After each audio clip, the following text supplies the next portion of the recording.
Bonjour tout le monde. Je sais pas là si je suis en direct sur YouTube. Ce que je voudrais faire, c'est de présenter, n'est-ce pas, un clip ce matin, parce qu'il y a des sujets assez intéressants. La situation qui prévaut actuellement en Haïti, une situation de crise. Ce fléau-là qui est en train de ravager le monde, donc le virus Corona. Donc, le problème au niveau des familles, l'insécurité, n'est-ce pas, au niveau de notre pays, question de kidnapping, qu'est-ce qu'on doit faire pour pouvoir en quelque sorte arrêter ce train de vie, de méchanceté, de criminalité, n'est-ce pas? Et nous allons essayer de pouvoir demander, n'est-ce pas, aux dirigeants mondiaux de nous aider à résoudre le problème de l'insécurité dans le pays. J'ai appris d'un collègue, on a kidnappé une fillette de 8 ans. Et puis les gens ont eu ce qu'on appelle intimicide avec cette fillette de 8 ans. Donc pour les Canadiens, les Français qui nous écoutent, je pense qui nous regardent également, et c'est une aberration, n'est-ce pas? C'est quelque chose qui me touche énormément, même d'auditionner cette nouvelle. Qu'est-ce qu'on doit faire? On dit que les problèmes sont faits pour être résolus. Donc, on doit pouvoir essayer de trouver des solutions quand il y a des problèmes. D'abord, le problème de kidnapping dans le pays, probablement est lié, n'est-ce pas, à un État. Quel est le rôle du gouvernement? Le gouvernement a un rôle tout à fait noble d'établir des lois, n'est-ce pas, pour pouvoir gérer la cité et prendre soin de la population. Prendre soin de la population. Quand on regarde le pays haïtien, Haïti qui a pris son indépendance depuis le 1er janvier 1804, une bataille sanglante en novembre 1803 contre l'armée la plus puissante de l'air de l'époque, l'armée de Napoléon. Depuis cette victoire des Noirs sur les colons de Saint-Domingue, le pays haïtien, n'est-ce pas, continue, ou les Haïtiens continuent à souffrir. Maintenant, dans ce siècle, quand au niveau global, quand on regarde les États-Unis, pardon, la France, le Canada, même la République voisine de notre, la République dominicaine, on voit qu'il y a une différence. Et voilà pourquoi, n'est-ce pas, je vais m'adresser aux dirigeants français, M. Macron, aux dirigeants canadiens, où dans ce pays, il y a de nombreux Haïtiens qui évoluent, qui constituent, si vous permettez, une assiette économique dans ce pays. On a des ouvriers au niveau, n'est-ce pas, du marché français, au Canada, etc., des professionnels haïtiens, des hommes qui se lancent dans le droit, dans la justice, des médecins, des scientistes, qui contribuent au développement de la France et du Canada. Sans oublier, n'est-ce pas, les États-Unis, n'est-ce pas, de nombreux Haïtiens, soit à Brooklyn, soit à Miami, soit du côté de New Jersey, du Garden State.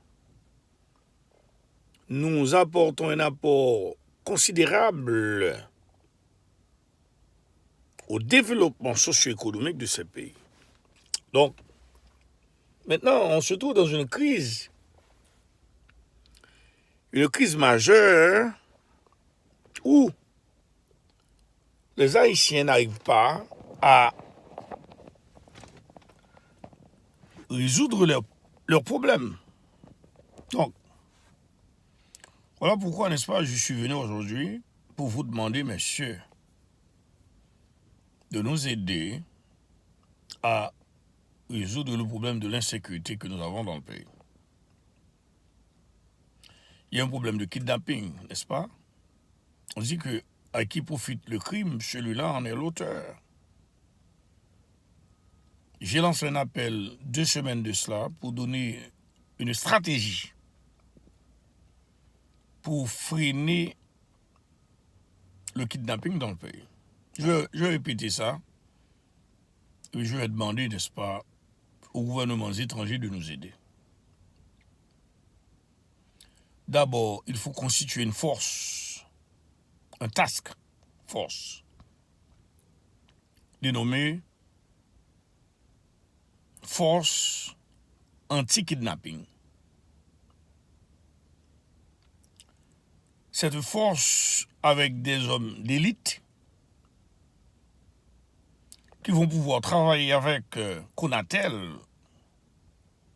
Conatel a une similarité avec FCC aux États-Unis d'Amérique. Je ne sais pas comment on l'appelle en France ou au Canada.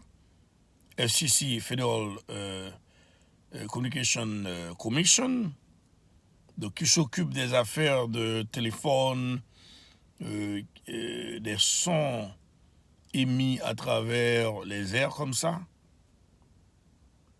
Donc Conatel permet de contrôler également la communication dans le pays haïtien. Donc, on devrait constituer cette force avec un numéro 105. Ça veut dire que je n'ai pas 5 robes, 105, je n'ai pas 105. Quand on a des ravisseurs qui ont kidnappé une fillette, un gars, eh bien, il va y avoir ce numéro 105, on l'appelle. Et ce corps d'élite va constituer de psychologues, des gens qui ont une formation dans le domaine de communication, comment communiquer avec un ravisseur, ok, on va apporter l'argent, etc. Dans quel endroit où là où vous vous trouvez. Et la personne en question va, à partir des ondes reçues de Conatel, des infos reçues de Conatel, on va pouvoir répertorier le ravisseur à l'endroit où il se trouve. Et puis il y a des hommes bien préparés, bien équipés, n'est-ce pas, qui vont dans cet endroit pour pouvoir libérer la personne en question. Donc c'est simple. C'est une méthodologie qu'on peut implémenter rapidement. Quand il y a des problèmes, les solutions, n'est-ce pas? Ça, c'est un problème urgent. Il faut qu'on trouve une solution rapide. Deuxièmement, nous avons un pays, les Haïtiens sont dans une situation critique. Dans un contexte de globalisation, on a des Canadiens qui sont en Haïti, on a des Français qui résident en Haïti. Quand j'étais à l'école de géologie, j'ai eu des professeurs de géophysique, j'ai eu des professeurs de mathématiques, très bien, de géographie, de cartographie, c'était des Français. Il y a bon nombre de Français qui résident dans le pays et je pense que cela revient au gouvernement français de nous aider dans cette situation.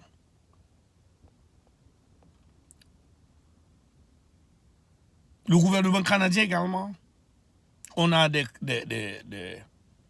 gens qui sont dans le pays, des missionnaires canadiens qui font un travail considérable dans le pays.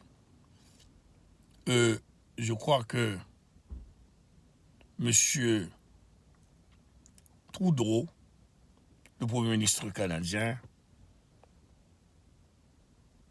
peut nous aider à résoudre le problème que nous avons avec des Haïtiens évoluant au Canada pour pouvoir essayer de nous permettre de résoudre le problème que nous avons dans le pays. Donc c'est assez sérieux, c'est un problème mondial, c'est un problème critique quand les gens ne peuvent pas circuler dans le pays.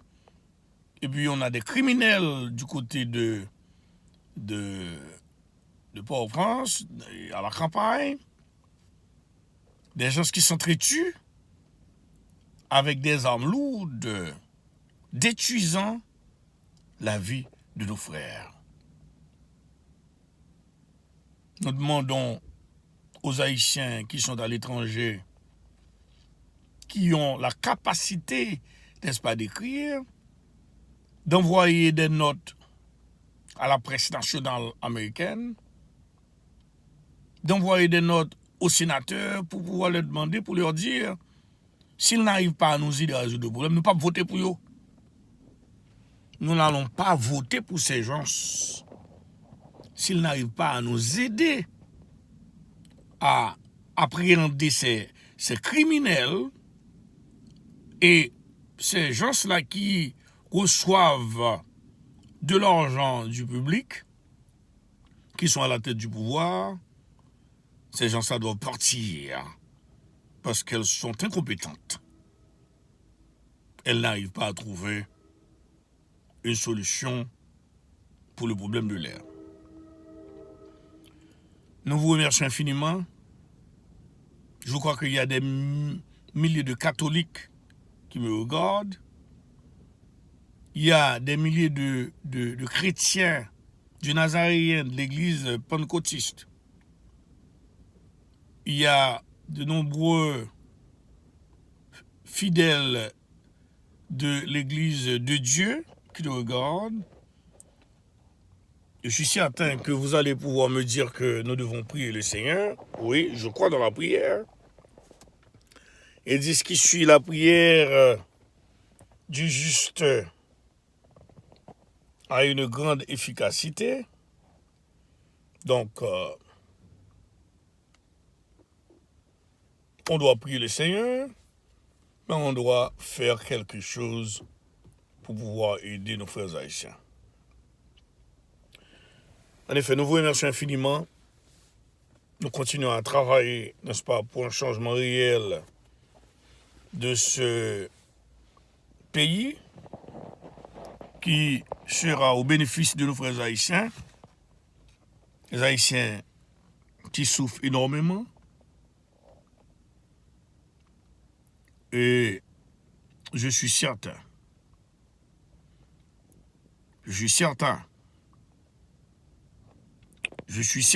que l'on va pouvoir trouver une solution au problème de l'air.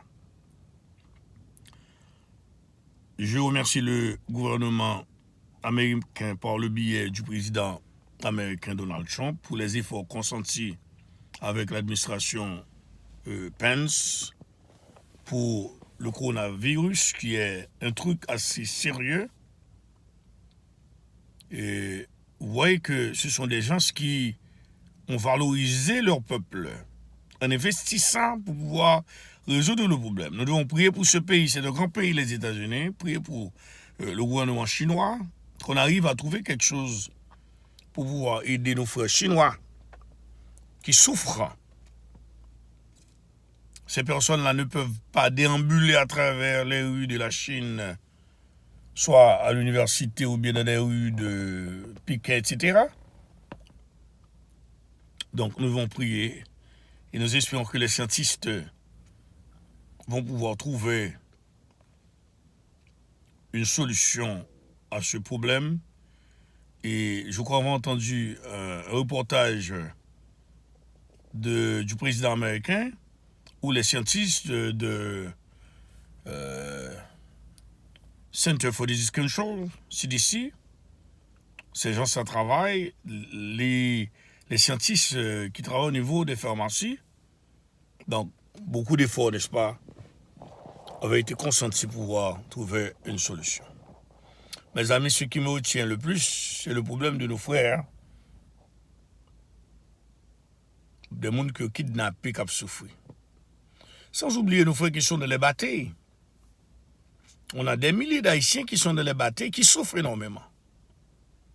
Je demande également au gouvernement dominicain de regarder, n'est-ce pas, de revoir le contrat qui existe, le contrat de Zafra, avec mes frères qui coupent de la canne et qui aident l'industrie sucrière de la République dominicaine. Mais ces frères-là, ces frères haïtiens, vivent dans des situations infrahumaines. J'espère que quelqu'un aura également la possibilité de m'entendre et d'agir. C'est là que vous voyez que nous avons en Haïti des gens qui gouvernent, qui n'ont pas une formation dans le domaine de gestion, de la diplomatie. Nous avons des ambassadeurs qui sont là-bas, des consuls qui reçoivent un honoraire, de l'argent. Nous avons des employés de l'ambassade en République dominicaine, mais ces gens-là sont incompétents. Mais il n'y a pas de morale, ils reçoivent de l'argent, mais n'arrivent pas à pouvoir produire quelque chose pour pouvoir aider le peuple haïtien. C'est dur. En définitive, je dois réitérer cet appel pour vous demander si vous ne l'aviez pas fait, si vous n'aviez pas eu la chance de rencontrer avec Jésus, de faire ça, le plus tôt que possible. Il est quoi? Vita est breva. La vie est courte.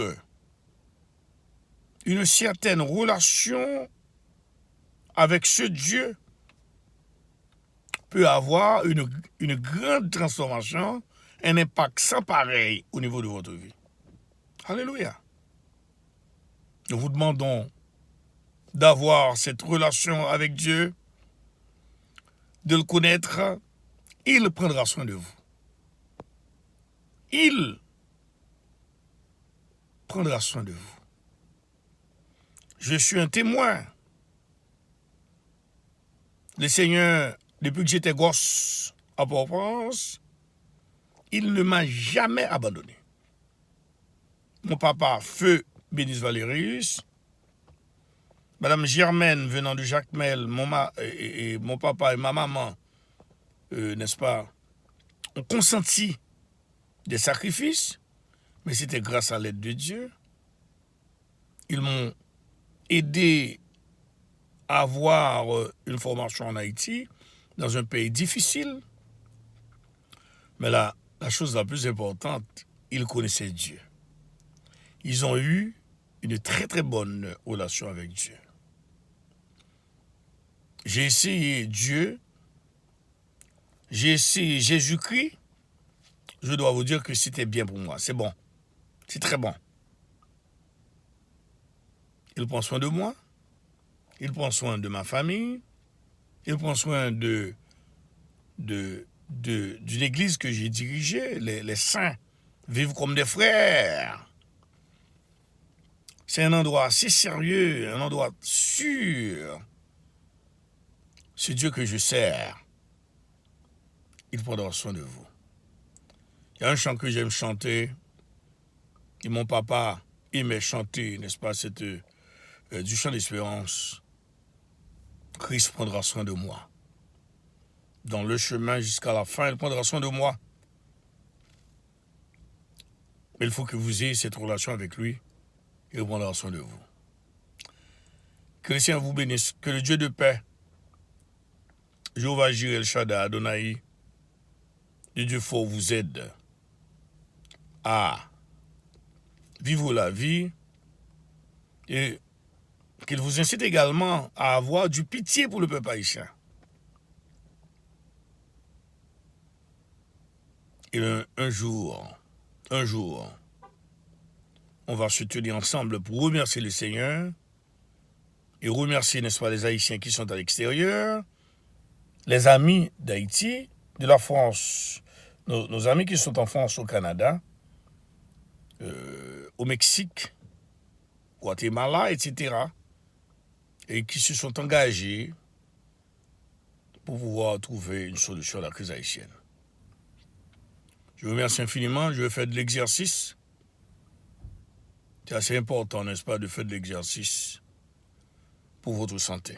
Donc prenez le soin, n'est-ce pas, de marcher, de faire du jogging, d'aller, n'est-ce pas, au niveau d'un centre gymnastique pour pouvoir faire de l'exercice pour votre santé, n'est-ce pas, pour éviter qu'il y ait des problèmes cardiovasculaires et le niveau de pensée sera très clair et ça va vous aider au niveau de votre longévité. Mon nom c'est révérend docteur Élie Valérius. Mon point de contact c'est le 973 495 421.